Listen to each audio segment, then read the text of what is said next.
Hi, welcome to Constitutional Chats, hosted by me, Janine Turner, and Kathy Gillespie, with students Dakari Chapman and me, Tova Kaplan. Join us as we discuss hot topic issues with constitutional experts. It's sponsored by Constituting America.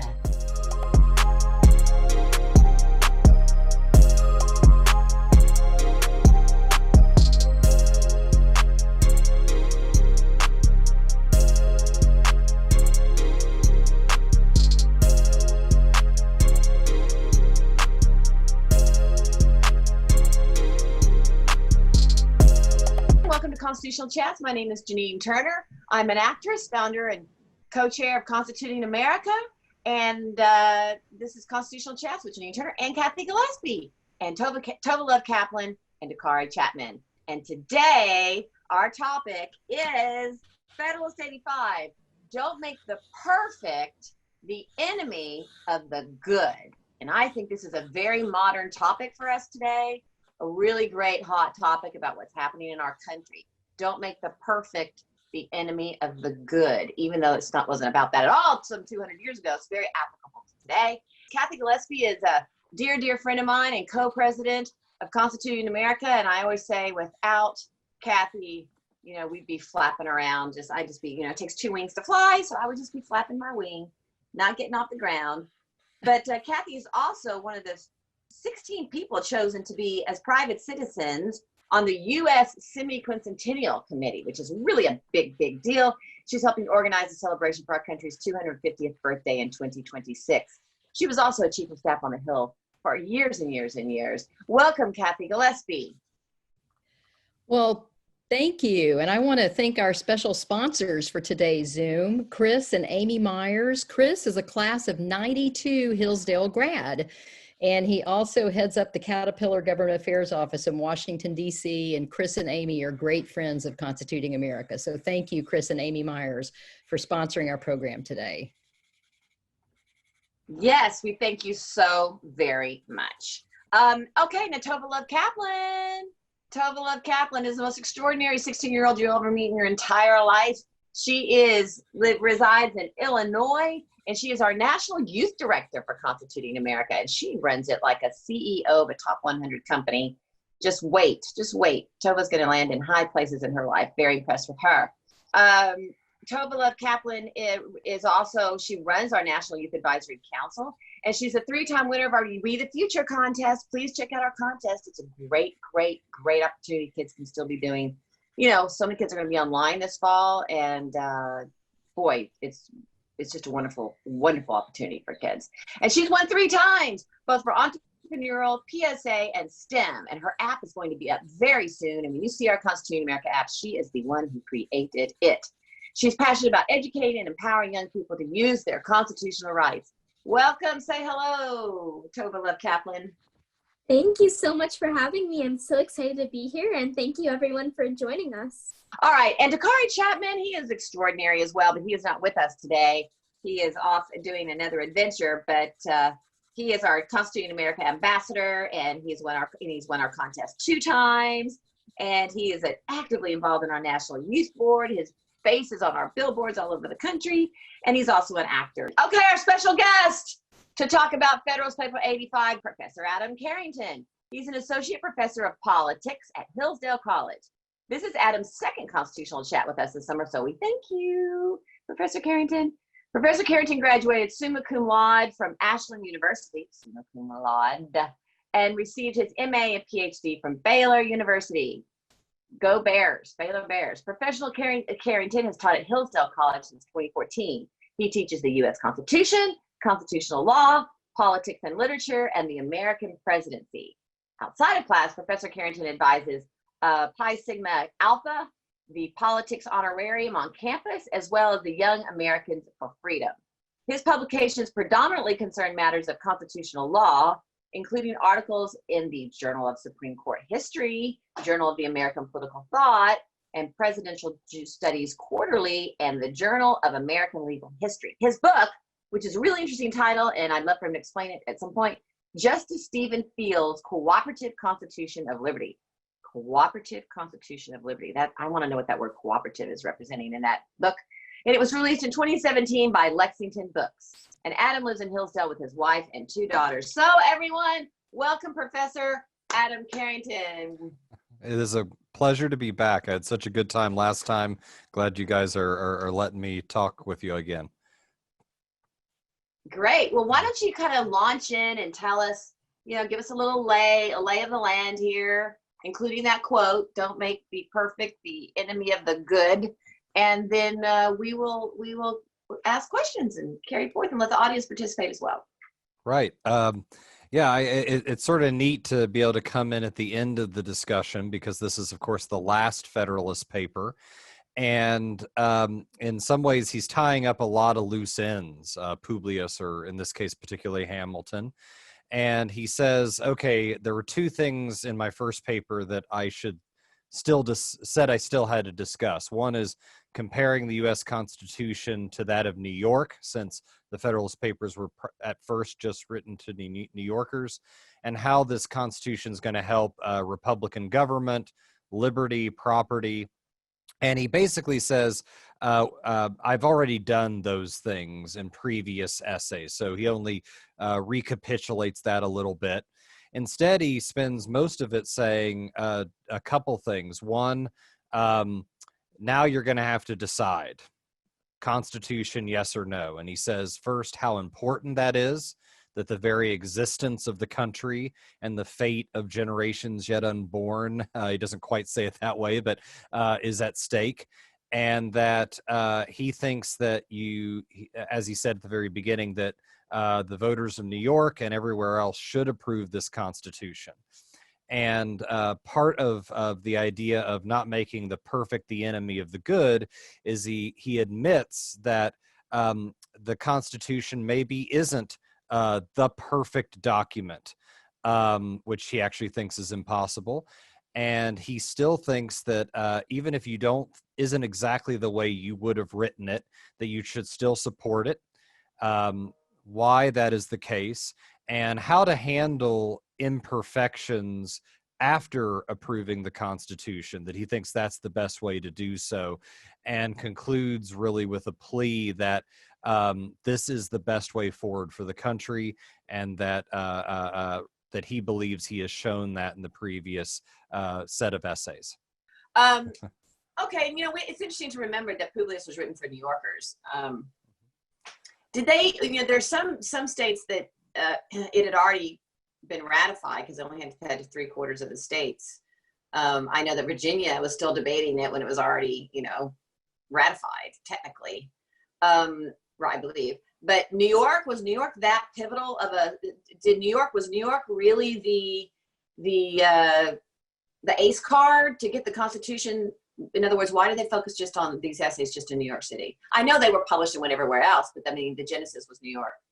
I'd say 2 things. One, New York was very up in the air. There was a very strong anti-ratification element, so they thought that really a focus on New York voters really needed to be done.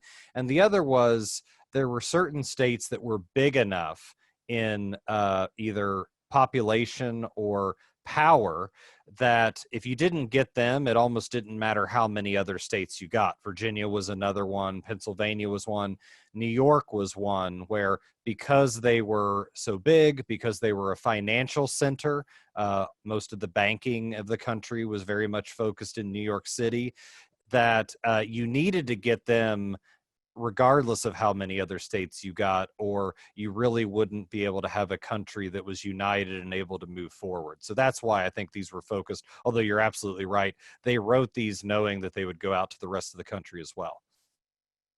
Well, that's interesting because today it's still, if you can't win New York, Texas, and California, you don't win the presidency. So New York still has a lot of power, doesn't it? Do you know, before I turn over to Tova and Kathy, do you know where in the months between 1787 and 1788 where New York actually ratified? I mean, were they one of the last? Did they really make a deciding? It wasn't ratified without them, was it? And also where in the structure was it ratified? Yeah, by New York. they did so actually just a couple. The anniversary of it was just a couple weeks ago, July 26, 1788. And by the way, I meant to mention this. The vote was very close, 30-27 to approve it. Mm. They were the 11th state, so they were so they were not the deciding one.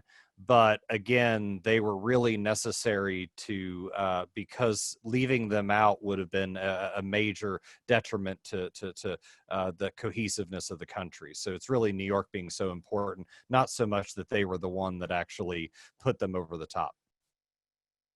Well, let me ask a potentially naive question. There were still just 13 states, or were there 14 states? Because they only needed 3/4 of the votes. And so if they were the 11th, it seems like maybe they were just, how many, weren't there still just 13 colonies at that point? There were. So And they were. they only needed 3/4 of the states.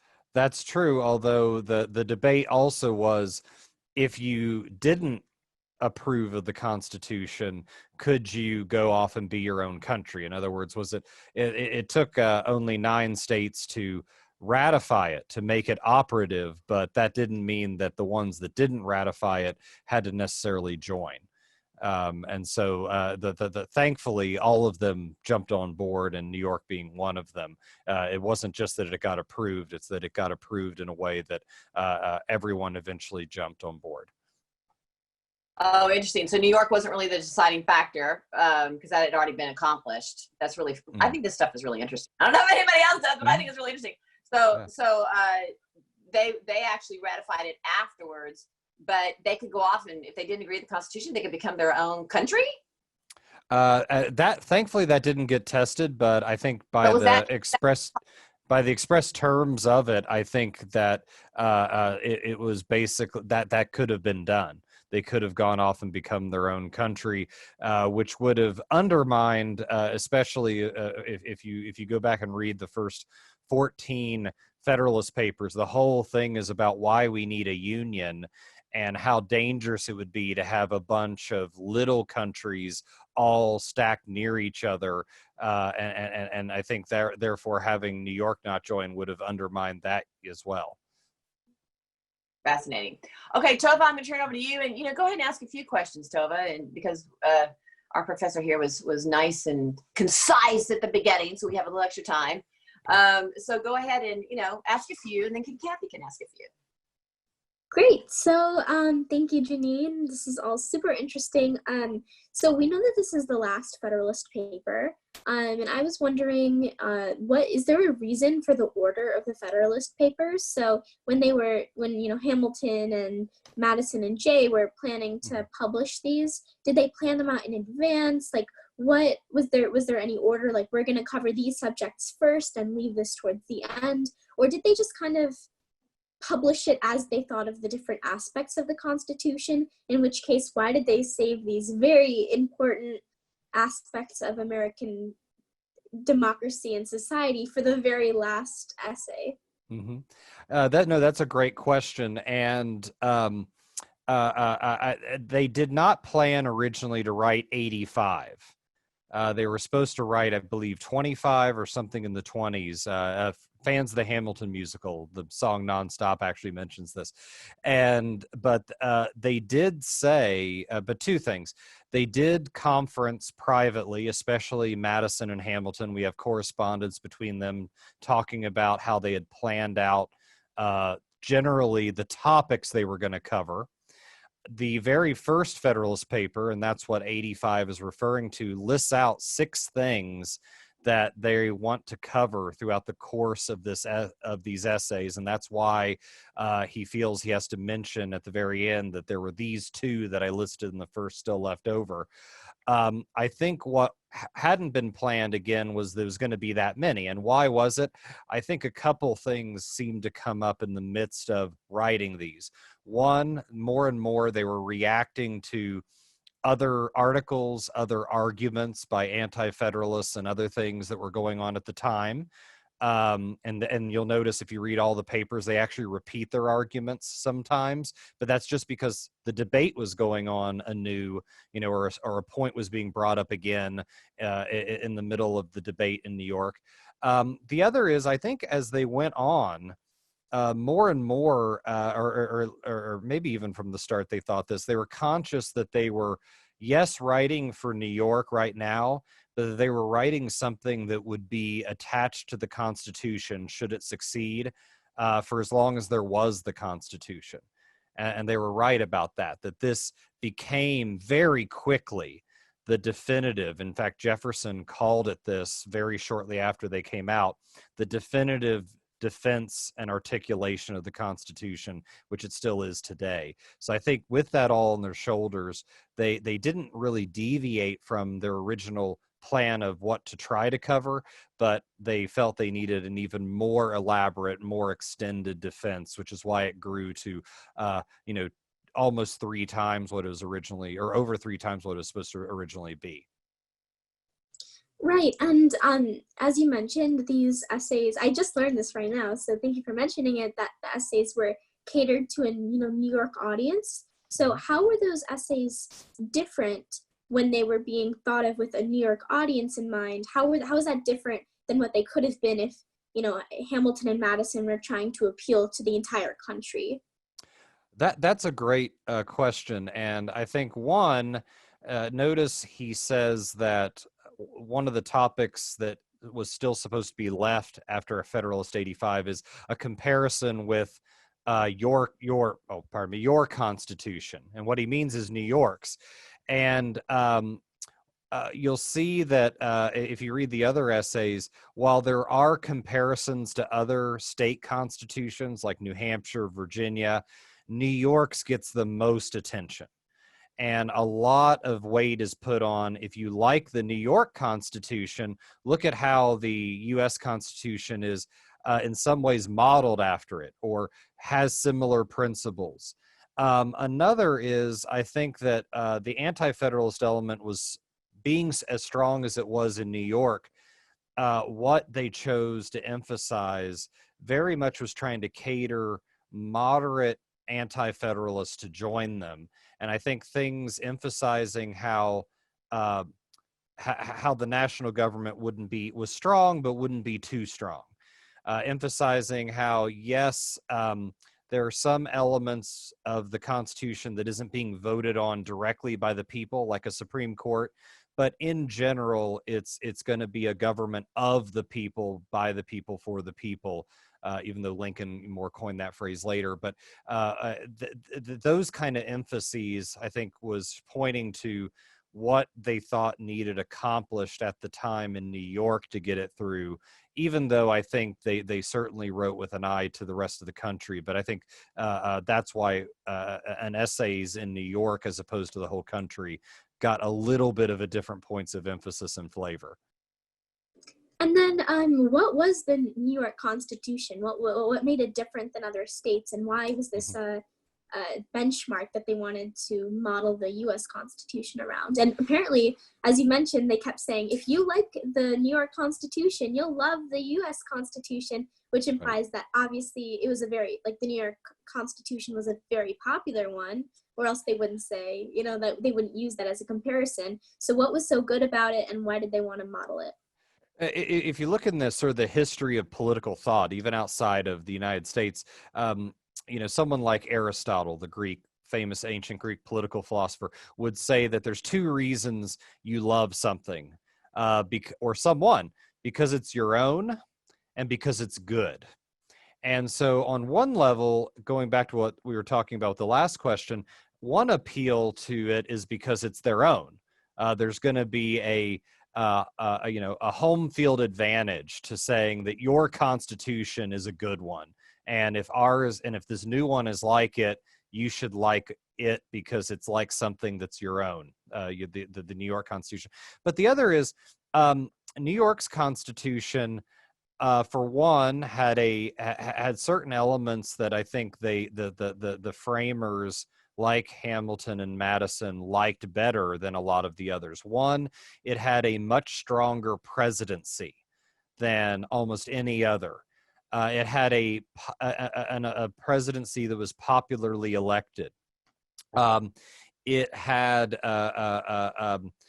more institutions that mirrored some of the things that were being done in the U.S. Constitution to try to have a popular government that was aware of its own excesses, that's tried to make decision making better. So on one level, yes, they were trying to appeal to the New York Constitution because it was New Yorkers. But on the other hand, they honestly believed that there were strengths to it that made the presidency better, that made its system of voting better, and that therefore it was an advance upon the other constitutions in the United States at the state level as well. Yeah, that's kind of cool. It's fun, Tova, isn't it, to kind of build one question on top of another? I think we'll start doing this way from now on. But they also love Massachusetts. I'm always a John Adams supporter. I think they really love this. A lot of the Constitution was found in the Massachusetts Constitution. Okay, Right. Kathy, why don't you ask questions? Well, and I want to invite our audience. I know we've got some great people in the audience today, some brilliant minds, and we'd love to see your questions as well. So type them in the Q&A and we'll try to get to them. But I wanted to ask you, Professor Carrington, I know Hamilton spends quite a bit of time talking about the amendment process in this Federalist paper. And I don't think that he has addressed it or Madison or John Jay addressed the amendment process much in previous Federalist papers. I might be wrong, but is he, in talking about the amendment process, is he trying to assure people that it will be possible to amend the Constitution? And if so, is he, I'm having a hard time understanding it, honestly. Is he trying to make the case that it's going to be easy to amend the Constitution or hard to amend the Constitution? What is his view of the amendment process?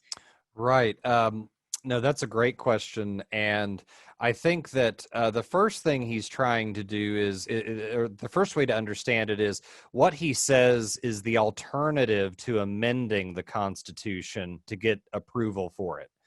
And he says the other idea floating out there, and this was put out a lot by moderate opponents of the Constitution, was to say, if we have these imperfections that we see, or that we at least think are imperfections, why not just call a new convention and do it over again and make the changes then, and then bring it back to all the states to try to ratify, or why not have each state approve the Constitution the way they would want it written, making the changes they want, and then come together and figure it out.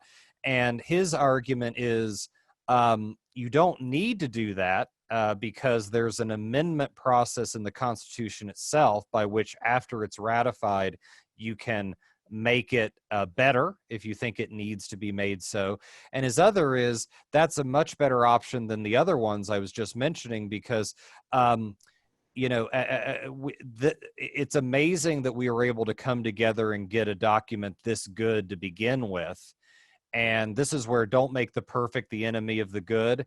I think his argument is we may not get another shot at this good of a Constitution.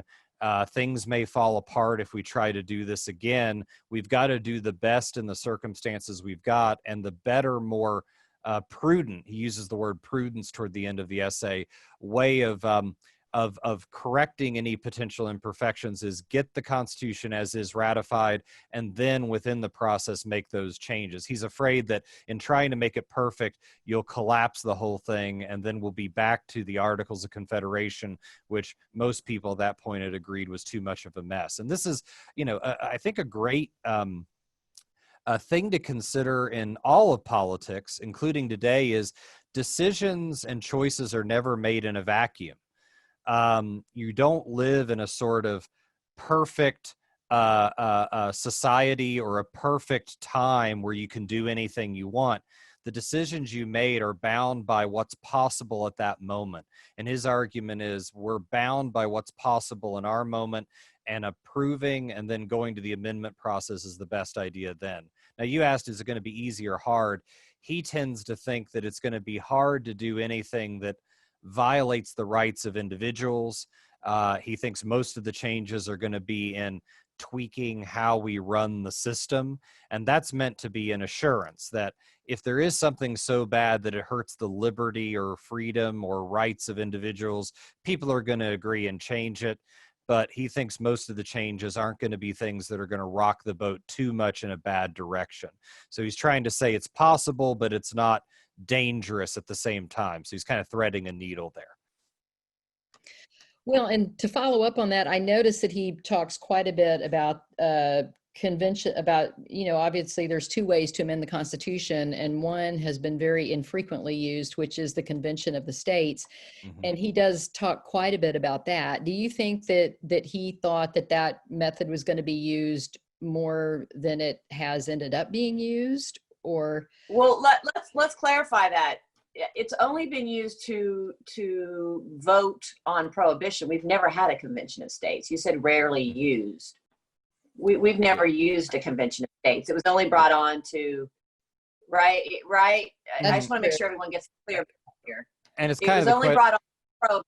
You want to explain that for us, please? Yeah, it's kind of the question of who's involved or even starts the process. The way that really our amendments have been done in practice has been they originate in Congress. Congress approves two-thirds in the House and Senate, and then it goes to the state legislatures, 3/4 of which have to approve. And the Convention of the States is where the states initiate it, call a convention, and they're the ones that are really in the driver's seat. And that hasn't really been done. As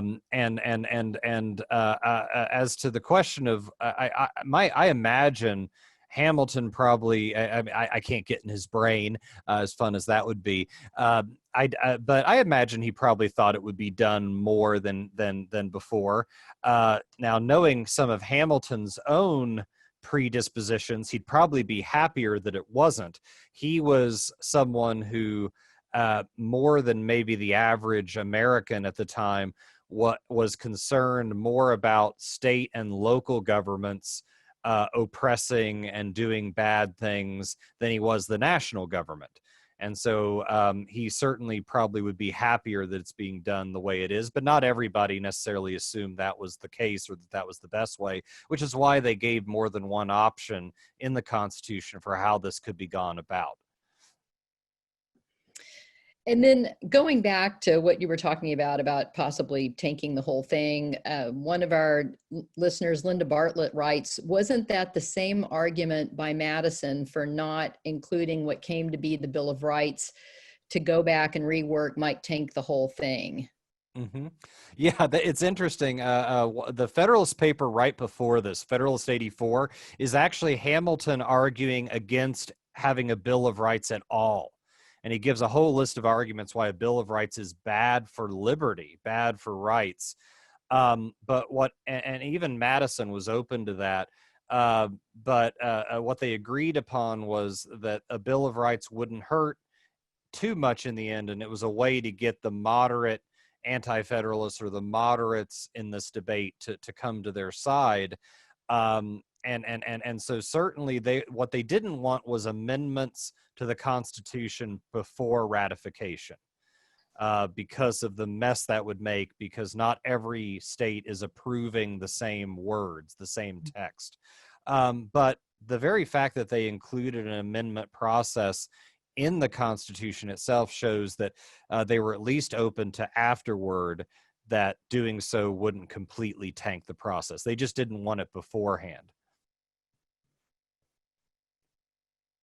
Do you have another question, Kathy? No, I'll toss it back to you. Okay. But didn't they have to actually tell the anti-federalist, we will do a Bill of Rights to get them to come on board? That was part of the deal, wasn't it? Did you just say that, or I missed that? But that was, to clarify that was a real prerequisite. And there were originally, 12, or there were more than even 10 that were.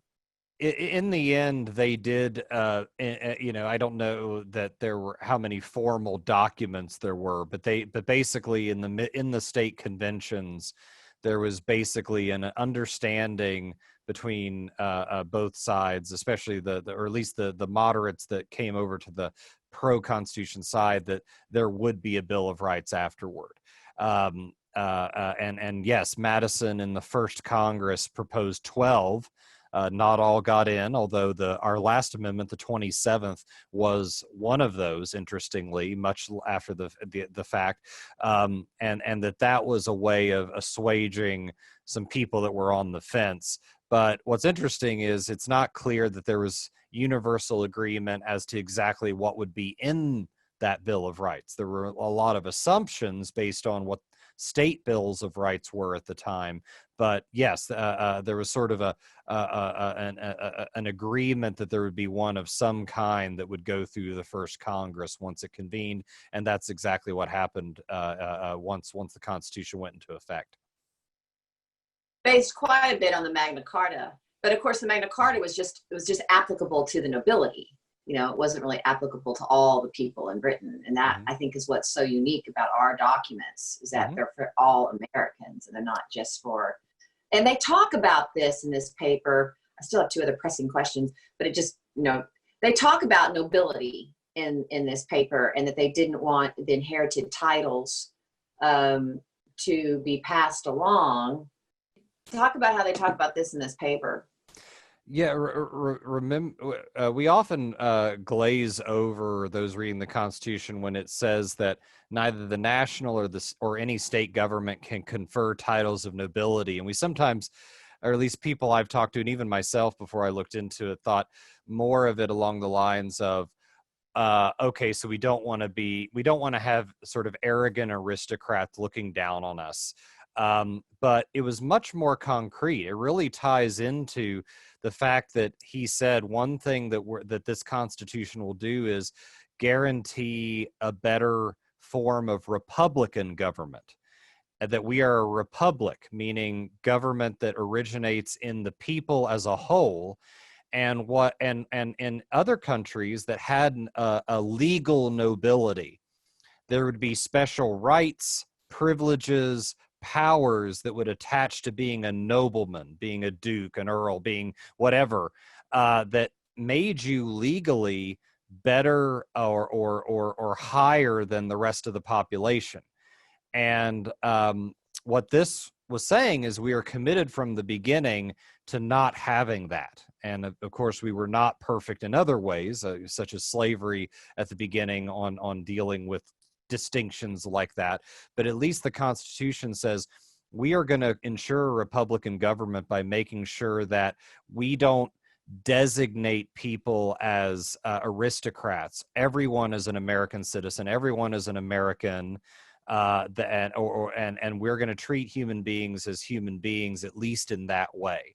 And I think that's a really good foundation that in some ways the prohibition on titles of nobility was so effective that we forget how unique it was in the history of the world. Yes, because it was all the nobility, when you were talking about better than someone else, they also had more rights. I mean, the nobility and the rich had more rights. And, and I think the struggle that our country has had is exactly what's in this title, the perfection, don't make perfection the enemy of the good. We've been trying to be better and better and better and better for all the people. And, it doesn't, and I think that this is something we're dealing with today in our mentality, is this perfection for this push for America to be. There's two ways to look at this. One is this push for America to be perfect, and because America isn't perfect, it was never perfect, we should be thrown out with the bathwater. That it's the enemy of any good that we're actually accomplishing. I mean, the Civil War was, I think, the only war where two groups of people fought against each other, not for themselves, but for someone else. That we actually fought. There's never been a war. Everyone fought, throughout history. The Greeks fought, whoever, all fought each other for themselves. But we had a war where two groups came together to fight for someone else, and that's very unique I believe. Is it not in this country? But we can answer that first, and then I'll go on with my little thought here. Right. There's sort of two elements in politics almost anywhere, and that is an element of wanting to preserve the good and an element of wanting to reform the bad. And I think that an amazing thing about America at its best has tried to combine those two things, and the Civil War being one of those, where if you listen to Lincoln, he says on one hand, he claims we, the anti-slavery people, are the conservatives. He actually uses that word. And I don't mean that the way conservatism is, political movement necessarily today. He just said, we are the ones trying to preserve the principles of America. But at the same time, he had to admit they were trying to reform the practice. That he denied that slavery was in line with the principles of America, but he admitted we are trying to reform the practice of the existence of slavery. And I think those elements that deny that America, because it has been based so much on certain principles, shouldn't ever be reformed, are denying the genius of our founders. But at the same time, those who say that because we have not achieved perfection, we therefore never had anything worth preserving, denies a fundamental thing the founders said. In the Federalist 85, I have the quote right here. Hamilton said, "I never expect to see a perfect work from imperfect man." But he still thinks it's a good work. And I think America at its best recognizes both those tendencies. And I think the purposes of liberty in the Civil War was at its best an attempt to do both at the same time. Yeah, and I'm not making a statement about slavery per se, but you just mentioned that about slavery being, in the Constitution, which it really, they didn't, and when I'm talking about perfection of the country, there are two ways to look at it. I'm not saying that we don't strive for perfection. Mm-hmm. And I'm going to separate this from the whole slavery situation because, honestly, that's all been a horrible legacy in our country, and we need to perfect that. But I'm just talking about this sort of movement that because we've been imperfect, that it's almost becoming the enemy of the good that we strive for. And that's why I think that this statement is so applicable to today. And so I'm really not making it about slavery as much as I'm just making it about this sort of dark cloud that's permeating over our country today and in our academia, and most certainly, the way our kids are being taught and all through college, is that we are this, bad country. And we've done things wrong for sure, but we're trying, to do good. And if you take the whole slavery element on, I'm just saying everyone's expecting America to be perfect. And it's just what you said. We're not an imperfect people. We're an imperfect people. So perfection is really, really hard to grasp. And if you look at other countries, it's really interesting to see how they sort of can have the ability to look at the progression as a country, and not just annihilate it.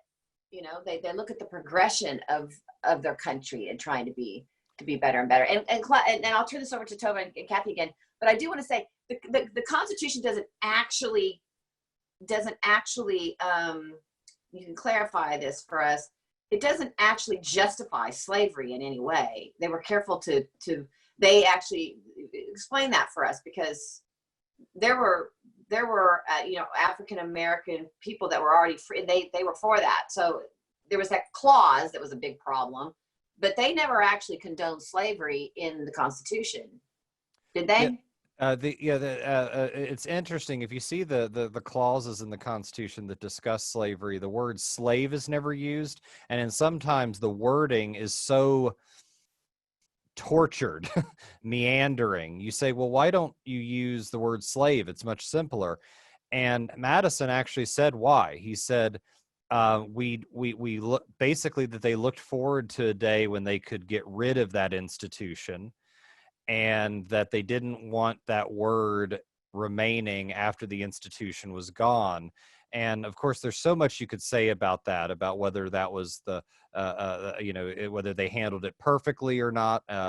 But I think the way to think, at least I think the way to think about slavery in the Constitution is the American founders saw principles of the equality and natural rights of all human beings that their practice wasn't able to fully realize yet, and that they placed a principle in their Constitution, they placed a principle in their other documents like the Declaration of Independence that would constantly be forcing us to be a better version of ourselves.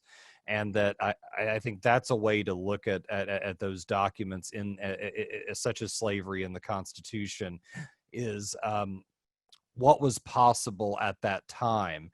And it's a funny thing. After the Declaration of Independence and the Constitution, we went from all 13 original states having slavery to 6. And most of the emancipation days were set to begin on July 4th of all days. And I'm not saying that they handled it perfectly, but I'm saying, again, I think our principles are better than human nature is naturally, and that they were there to help us always be forcing ourselves to live out our principles in a better way than we had in the past. That's really well said, that our principles, say that again, that was really good. We can sometimes see the good that we aren't immediately able to accomplish ourselves. And to place that goal of human liberty and equality as our guiding star isn't claiming that we achieved it perfectly at the beginning. It claimed that we were going to commit ourselves, as long as we are the United States of America, to ever affirming and more realizing that principle and that goal. Right. Okay. I'm going to turn on to it, but to summarize this, it's just like for reason to happen, there are 2 ways to look at perfection. One is, if you expect perfection, you'll always be disappointed, and then it will be the enemy of the good. But you strive for perfection, because that makes you better. It makes you a better nation, a better person. So you know, as my dad's quote is Kipling, you know, and I hope I get this right. A man's grasp should exceed his grasp, or what's a heaven for. So, you know, we have to continue to strive for perfection. But if we expect perfection, then our country will be, you know, everyone will be demoralized. Everyone will be demoralized. Okay, I'm going to go to Tova and Kathy. Tova, go ahead. Yeah, I know in the I think it's in the Talmud, it says like you'll never completely fix the world, but you still have an obligation to keep trying. I feel like that applies here. Like, we're never going to totally create a perfect country. We're never going to totally fix everything wrong, but we still have an obligation to keep striving to do it. And also, James Klinger wrote in the comments, brought out a good point that in our preamble to our Constitution, it says, in order to form a more perfect union, not in order to form a perfect union, because the founders recognized that we're never going to form a perfect union. That's impossible. And as we've, you know, exhausted, like trying to form that perfect union, in the process, we would lose compromise and everything that would create a good union. So we're trying to make it more perfect, but we're never going to make it perfect. Yeah. Yeah, Tova, could I just say just really quickly, just because I think that's such a great point. There's also a danger in thinking you can make the world perfect, because there's a temptation of what you're willing to do, what means you're willing to justify to that end. And I think some of the worst tyrannies of the world have thought they could remake human nature, and then been willing to do some pretty awful things in light of it. That doesn't mean you sit on your hands and don't fight injustice, but it does mean that you work with human nature. You don't assume that human nature can be completely overcome in every single way. So. Right. Okay, and then my question was much less philosophical than what we've been previously talking about, but I find it interesting that, you know, Madison and Hamilton and Jay were collaborating on these documents, yet Hamilton got to be the one to summarize it and close it off with this essay. You know, he was the final person. He had the job of basically, summarizing it and then leaving this legacy that we remember it as. So why did he get to be the one to write the last essay? Did they knew that this would be the last essay because they summarized it. Why was Hamilton the one?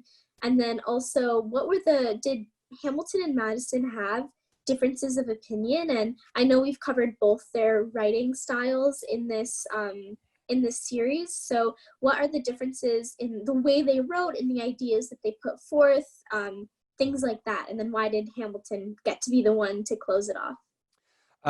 Yeah, that first question about why Hamilton, well, he wrote the most. He wrote 51 of the 85. But I think in the end, while Madison was an important collaborator, Hamilton was really the driving force behind them, and he was a New Yorker as opposed to Madison. So he began it and he ended it. And while Madison was certainly a big contributor, in the end, Hamilton was the one that really was overseeing the project, and I think that's why he got to have. That's my best guess as to why he had the last word. And yeah, they certainly not only did Hamilton and Madison not necessarily agree on everything, neither of them completely agreed with the Constitution as written. And so when Hamilton's saying, this may be imperfect, he wasn't just using rhetoric. He wasn't trying to just placate the other side. If you read the convention notes, he and Madison each didn't get things they wanted, but in the end, they thought it was still the best possible.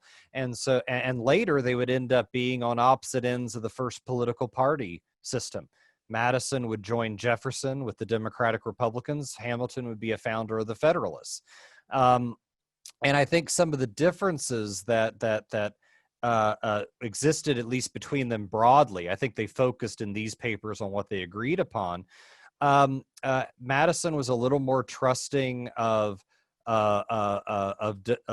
popular government, and a little more worried about aristocracy or monarchy seeping in. Hamilton was a little more worried that popular government would become kind of a mob. So that was at least one degrees of difference. I think Hamilton was more for a stronger presidency and a stronger judiciary. And so I think that was at least a degree of difference.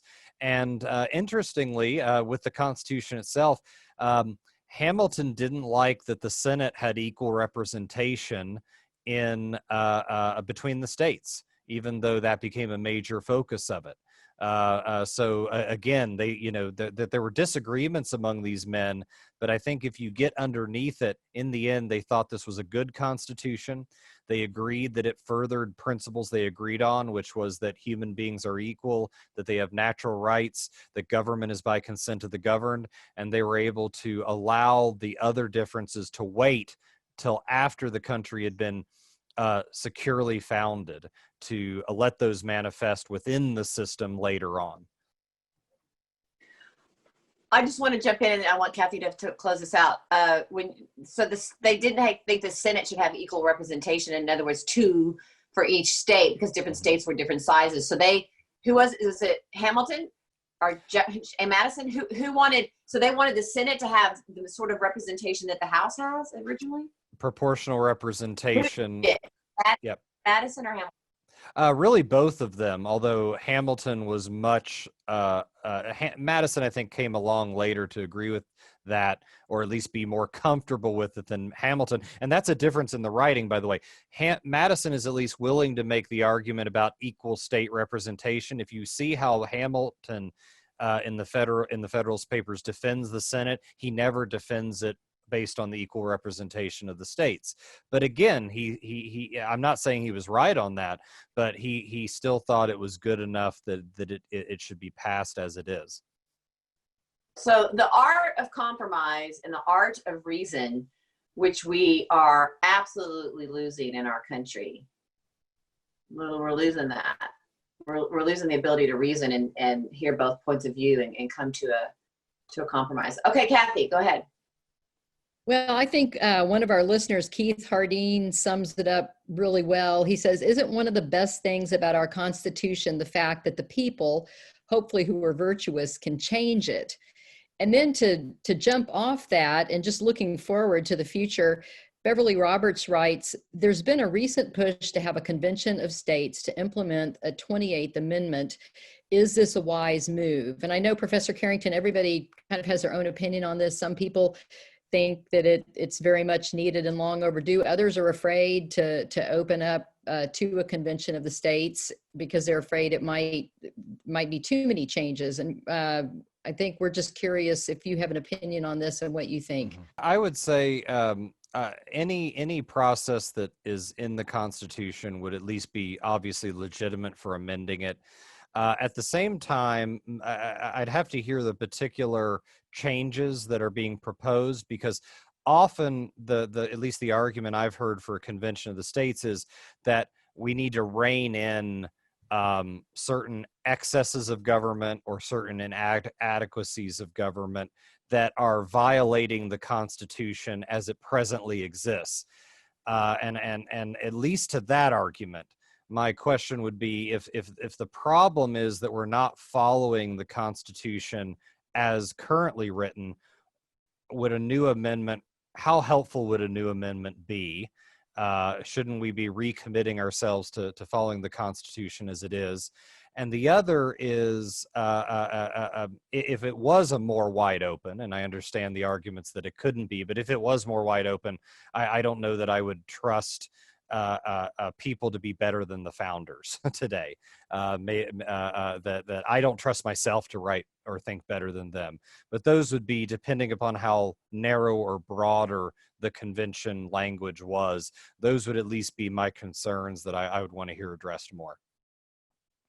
They've done, the Heritage Foundation maybe has done an actual big filmed, I don't know, what's the word, documentation of how the process would work, and that it's one particular thing, and you take that one particular thing through the state legislature, and then it goes to be addressed. But I agree with you. If it's a wide open debate, it could be very dangerous. But I think there are things that need to be changed that may not be what was in the basis of the Constitution, but is very legitimate, such as balanced budget amendments. You know, reining in the Senate and the House from all the spending that they're doing. Things like, I mean, there's no mention of that in the Constitution, but gosh knows we're gonna evaporate from debt. Another one is term limits. I know people really want that for senators and House, but now that would go against though what's in the Constitution. The Constitution says you have built-in term limits based on your vote, but they definitely limited the presidency, which was a good thing. But now that goes along with what you're saying, that it would go against. But there are other things that aren't mentioned in the Constitution, like a balanced budget, right? Yeah, and I know later amendments limited terms of the president only. I would encourage people to read Federalist 71 and 72, where Hamilton actually argues against term limits for the presidency, and see who you think has the better argument. He actually didn't like term limits, and I think it's interesting to hear why he thought so. But rather than go into that whole argument, I'll just tell people to read more Federalist papers. Well, you've been awesome, Professor. What a cool conversation. We had a really, really, as Tova said, philosophical conversation today, as well as yeah, I like when everyone asks questions, because everyone brings a different sort of tonality to it. And you're a real trooper, answering all of our questions, no matter what we throw at you. Oh, it's a pleasure. The teaching is the greatest thing I've been blessed to be able to do. It really is what I love to do, and getting to have these conversations is such a joy. So thank you for having me on. I love to get to do it. Well, and Hillsdale College is just a wonderful college. Thank goodness it exists. We thank our wonderful sponsors today for making this all possible. Kathy, you want to thank our sponsors again? Yes, Chris and Amy Myers. Chris is a 1992 graduate of Hillsdale, and his wife Amy are great friends with Constituting America. Thank you, Chris and Amy. Yes, thank you, Chris and Amy. All right, thank you, everyone. Have a great day. Bye-bye.